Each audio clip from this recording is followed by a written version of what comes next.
Out Tuesday with licensed professional counselor Unetta Spring. All right, ladies and gentlemen, it's Talking Out Tuesday on the Rickey Around the Morning Show. Y'all, please help me welcome licensed professional counselor Unetta Spring. Unetta, good morning.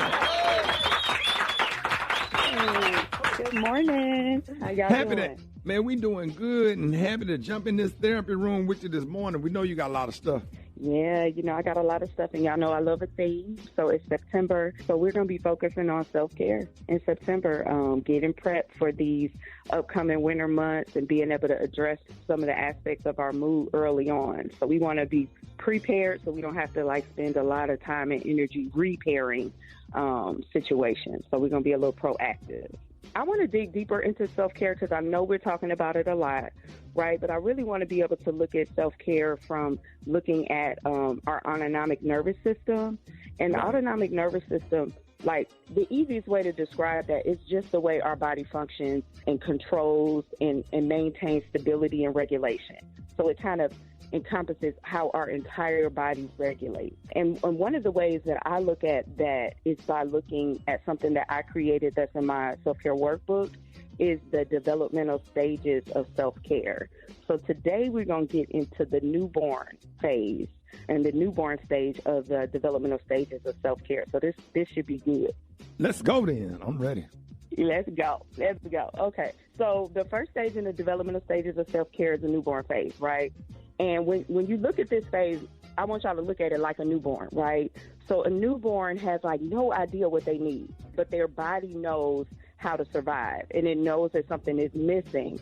So how a newborn gets their needs met is they cry, right? So they cry to survive.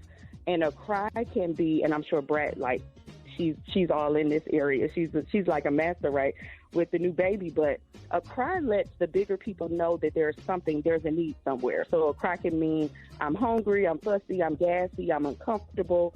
But it's up to that bigger person, that caretaker, to interpret the cry of the newborn or infant so that that child is okay. So for me, I work with the children that live in adult bodies. That's what I always say. So when you encounter a person, like an adult that's in a newborn phase of self-care, the developmental stages, they expect you to interpret and decipher what they need. Exactly. Okay? So we have an adult, and their only form of communication is like yelling or screaming or tears because they haven't fully developed, that understanding of how to communicate. So they expect the people around them to get them there.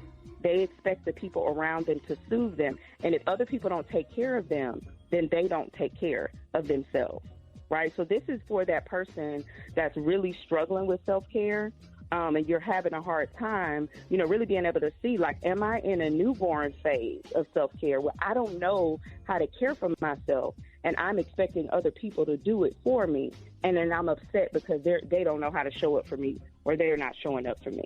Oh, that's deep.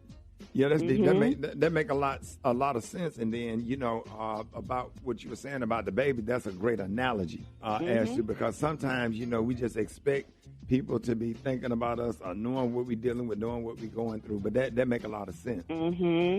Yeah. And if if people can't interpret your cry, if you don't know how to interpret your cry, then you go without receiving the care that you need to be okay. So one thing to consider as well, and I'm y'all may be familiar with just different content about babies who are not cared for, or they may be in orphanages, or different things where the children aren't cared for. If a baby goes for a prolonged period of time of crying and nobody comes to attend to them, then they learn to stop crying, right? So they stop crying in order to survive, because crying it takes a lot of energy. If I'm crying and nobody's coming, then I turn that part of me off. So for a lot of folks who have challenges with self-care, it's because they've gone so long without caring for themselves that they kind of shut that part of them that has a need off, because they don't think nobody is going to come, or that need isn't going to be met anyway.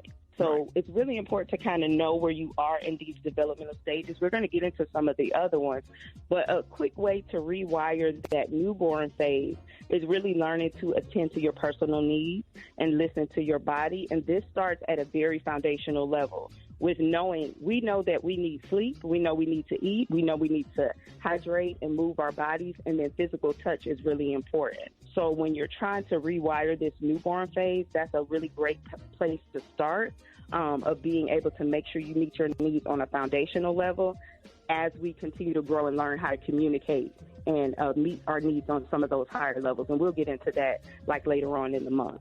Is it true they say if a baby is never touched, that baby could die because it's never touched? Is that true?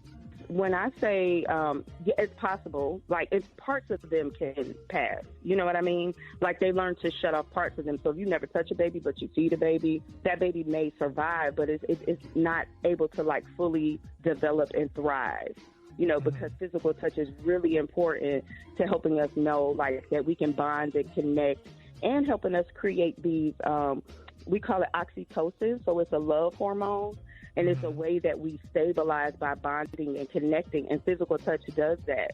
So that's a really good way if you are in a newborn phase, if you can find a way to hug somebody, or even you can do it with a pet. Being able to produce that oxytocin is how we stabilize and bond and connect. So that's good stuff right there. You know, to let everybody know how you can be reached. Yeah, so you can find me on social media, all social media platforms at Yanetta Spring, or you could go to my website, YanettaSpring.com. If you want more resources about self-care, text the word SPRING to 55444, and you can get a free resource on learning how to start your self-care practices. Yes, sir. Hey, appreciate that. Always good to have some good therapy on the show. Always have you on. Of course, this Talking Our Tuesday segment is not meant to take the place of actually going to therapy, but it's a start.